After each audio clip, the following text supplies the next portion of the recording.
Exercício número 2.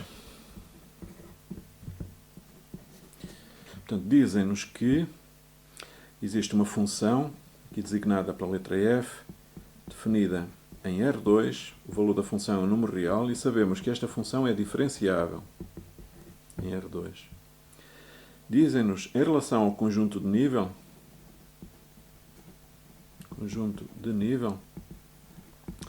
dizem-nos que o N0 é constituído simplesmente pela origem do referencial. E dizem-nos também que para C maior que 0, o conjunto de nível C é uma circunferência com centro na origem e raio raiz de C. Ou seja, podemos escrever aqui assim a expressão correspondente a esse enunciado. Portanto, o NC será o conjunto dos pontos do plano, de R2, em termos geométricos, tais que x² mais y² igual ao raio ao quadrado. Portanto, o raio é raiz de C, de maneira que tenho aqui o número C. Este número C será aquilo que eu imagino o quadrado do raio, não é? O raio é raiz de C. Okay? Dizem-nos também que o vetor gradiente da função f é diferente do vetor nulo, portanto, não é o vetor nulo, qualquer que seja o ponto pertencente ao plano, exceto na origem. Okay? Basicamente são estes os dados. E depois, dito isto, aparece a consideração de um ponto. Então, relativamente a um ponto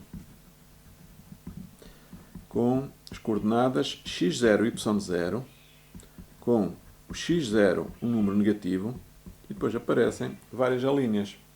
E o que aparece nessas alíneas tem a ver com o valor, e em muitos casos o sinal, da primeira componente do vetor gradiente, o chamado df dx, a derivada de f parcialmente a x neste ponto. Ok. Bom, o que eu vou fazer aqui vai ser tentar fazer um esboço por dois processos. Começar pelo processo que é mais moroso, claramente, mas penso que é mais interessante em termos didáticos. Portanto, eu vou colocar aqui assim um desenho ou uma figura onde vou tentar representar o ponto x0 e y0. Portanto, vou pôr aqui os referenciais x e y por uma questão de comodidade.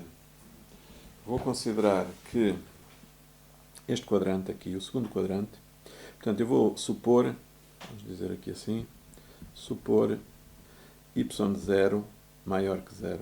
Aqui não é dito nada em relação ao y0, portanto, é dito que o valor da abscissa, ou seja, x0, é negativo. Em relação ao y0 não se diz absolutamente nada, portanto, o y0 pode ser positivo, estaremos no segundo quadrante, ou pode ser 0, estaremos aqui no semi-eixo negativo das abscissas, ou estaríamos aqui no terceiro quadrante, caso o y0 fosse negativo. Eu para já vou considerar isto, para poder desenhar aqui, e mais tarde faço um comentário em relação às outras situações, não é? Quando o y0 for menor ou igual a 0. Mas para já vamos supor isto. Então, teríamos aqui assim um ponto, vamos pôr aqui assim um ponto,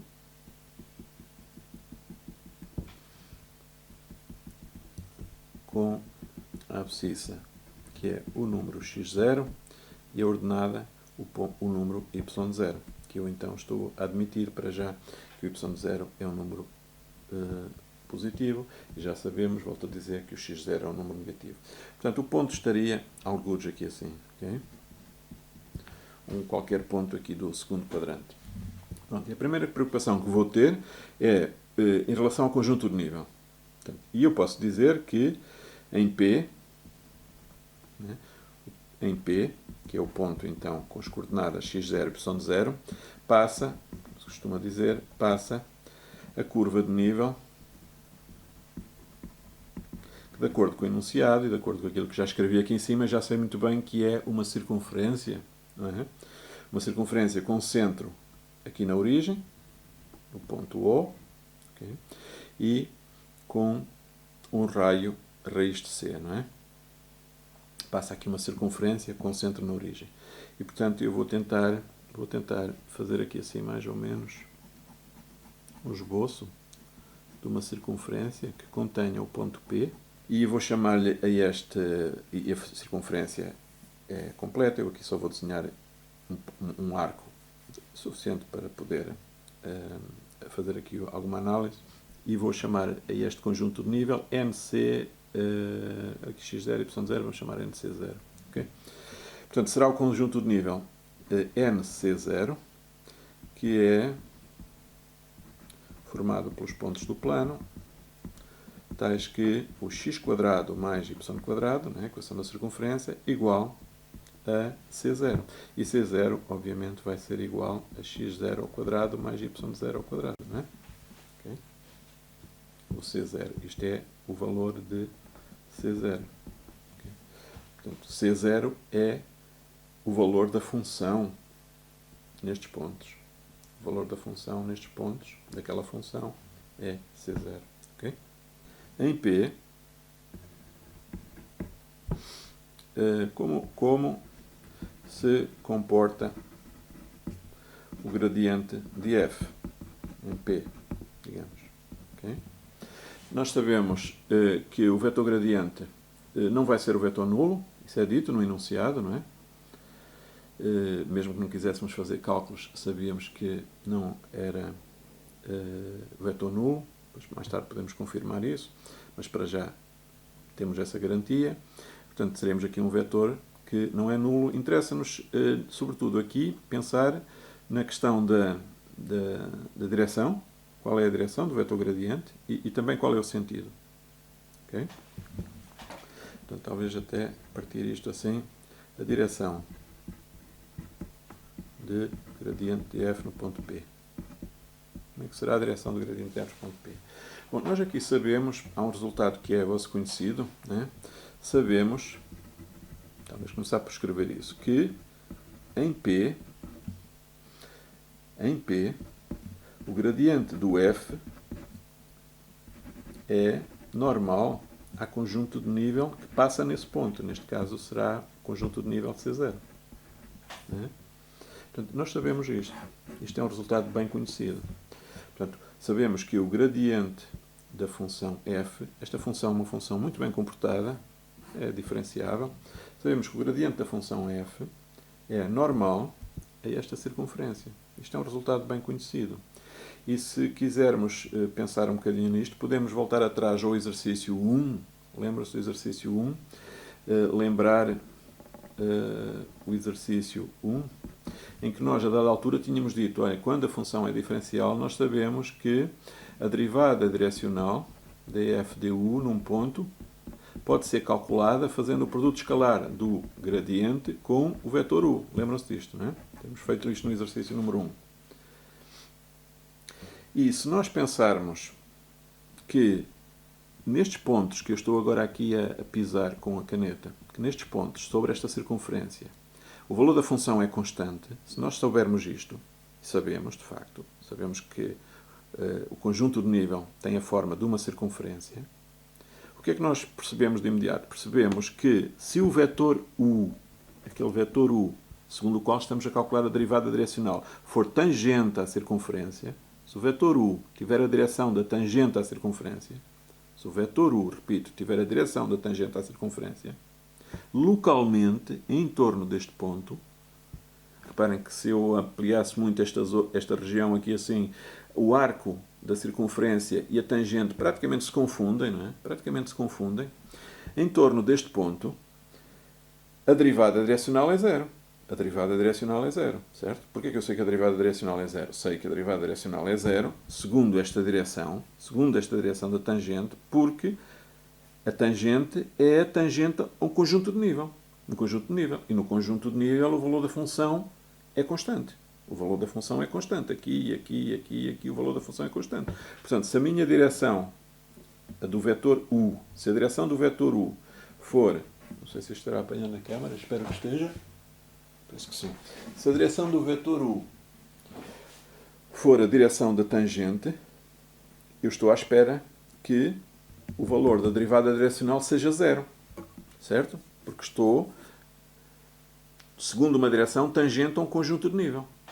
Ora bom, se o vetor U for então com a direção da tangente e se o resultado deste produto escalar é zero, se estes operandos, se estes vetores não são nulos, só há uma possibilidade, é serem perpendiculares, não é? Porque o produto escalar de vetores perpendiculares é zero.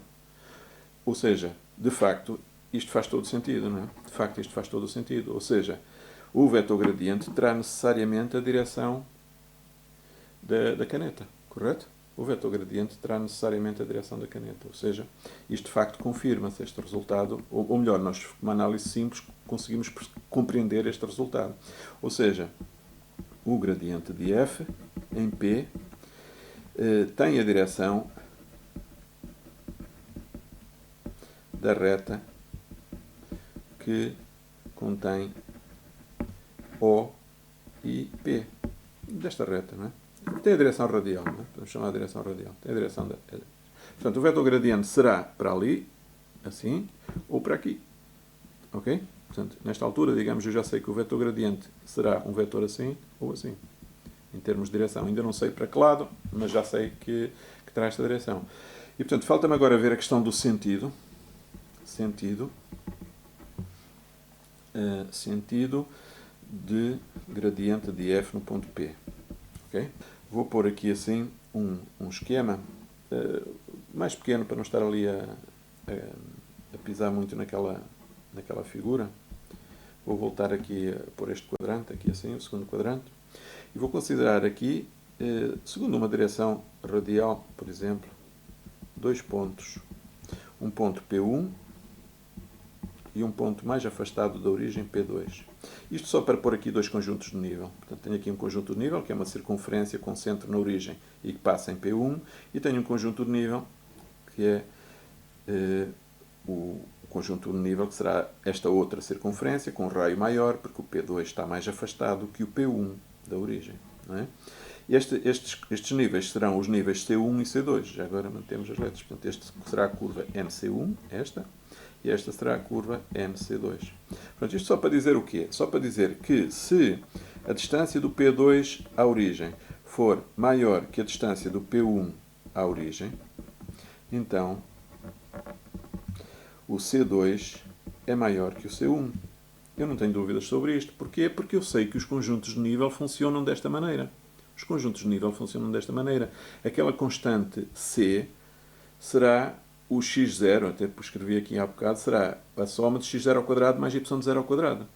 Não é? x0 ao quadrado mais y0 ao quadrado. Portanto, se o ponto P2 está mais afastado da origem que o ponto P1, a abscissa ao quadrado deste ponto mais a ordenada ao quadrado deste ponto terá um valor maior que a abscissa ao quadrado deste ponto mais a ordenada ao quadrado deste ponto. Certo? Okay? Portanto, o nível C2 é um nível maior que o C1. Quer isto dizer que quê? Quer isto dizer que a função cresce, não é? À medida que nos afastamos da origem. Ou seja, f é crescente. F é crescente quando o ponto se afasta da origem. F é crescente quando o ponto se afasta da origem. Porquê é que isto é importante? Bom, é importante porque nós sabemos que é uma propriedade do gradiente que o vetor gradiente, se não for o vetor nulo, tem um sentido que é o sentido do crescimento do valor da função. Gradiente no ponto P, portanto, vamos por aqui assim, talvez, escrever assim. Portanto, gradiente tem o sentido, eu vou dizer para fora, ok? Só para ser mais simples. Para fora quer dizer que o gradiente aponta neste sentido. Neste sentido. Porquê? Porque a função está a crescer à medida que nos afastamos da origem.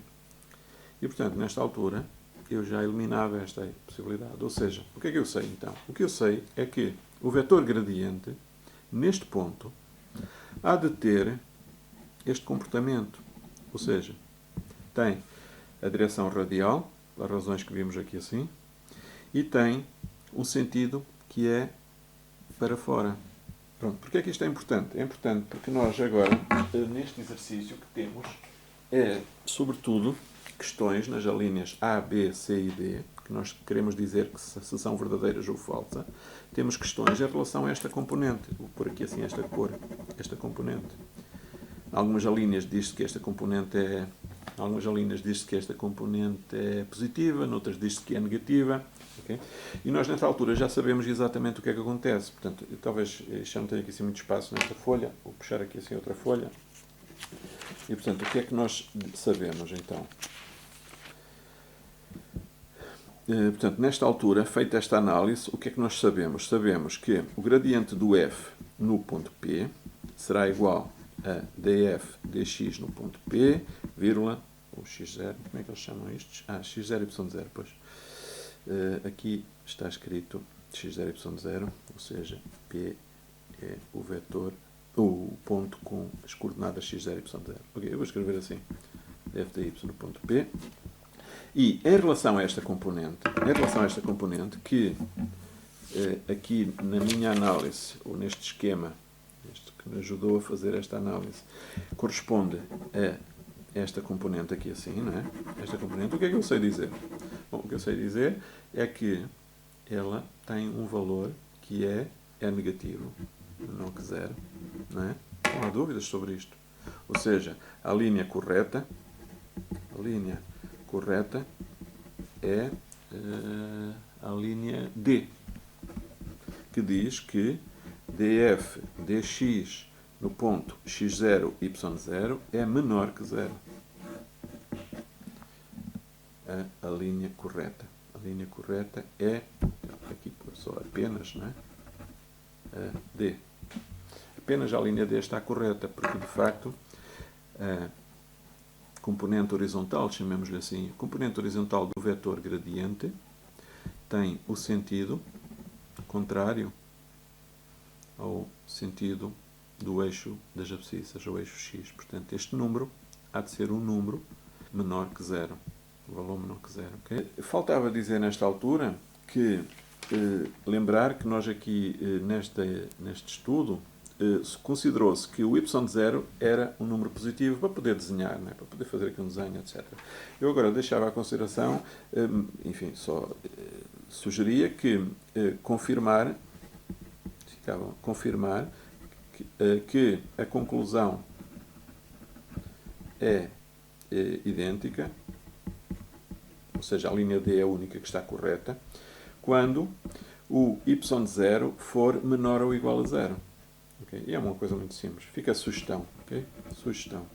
Podem usar, se quiser, podem usar um raciocínio perfeitamente similar a este. Ou seja, por exemplo, se o y0 for igual a zero, neste caso teríamos o eixo x, o eixo y e teríamos aqui o ponto, não é? Sobre o eixo x.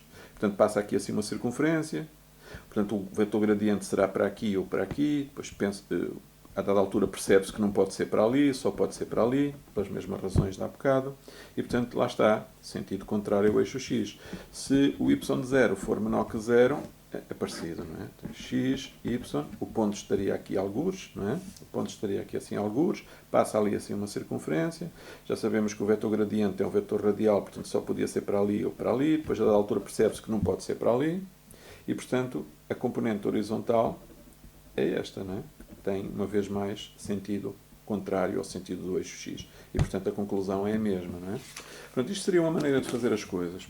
Outra maneira, em relação à função f, sabemos que o conjunto de nível, para c maior ou igual a zero, é formado pelos pontos que satisfazem esta equação, não é? x² mais y² igual a c, não é?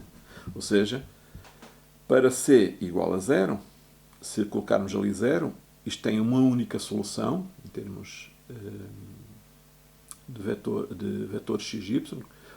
Este é um conjunto com apenas uma única solução, que é o ponto de coordenadas 0, 0. Né? A origem do referencial. Se o c for maior que zero, como é evidente, temos aqui circunferências com centro na origem e raio raiz de c, como já vimos, não é? Já agora, só observação, o NC, se o C for menor que zero, é conjunto vazio, não é? Qualquer que seja o C. Ou seja, nós tomamos todo o domínio desta função é o R2, não é? É todo o plano. E todo o plano fica coberto por estes conjuntos. Sendo assim, o f de xy será x² mais y², ou seja, em termos de gráfico, até se quiser pensar, o gráfico é a superfície, que é o paraboloide circular, não é? Paraboloide, isto conhecemos bem, não é? Circular. Ou seja, teríamos uma coisa assim, não é? Grosso modo, x, y, z, e isto seria o gráfico de f, não é? Este paraboloide circular, com o ponto de menor cota aqui no ponto 00, etc. E de facto, se nós fizermos os traços deste paraboloide circular com planos horizontais, não é? Se fizer aqui o traço com z igual a c, a interseção resulta uma circunferência, não é? Resulta uma circunferência com raio raiz de c, não é? Aquela circunferência tem raio raiz de c. Ok. Bom, aqui o que me interessa agora é usar este resultado para calcular o gradiente do f num qualquer ponto e fica simplesmente 2x, 2y. Está calculado. E, portanto, o gradiente do f no ponto x0, y0 será 2x0, 2y0. E, portanto, se o x0 for menor que 0, então esta quantidade é menor que 0.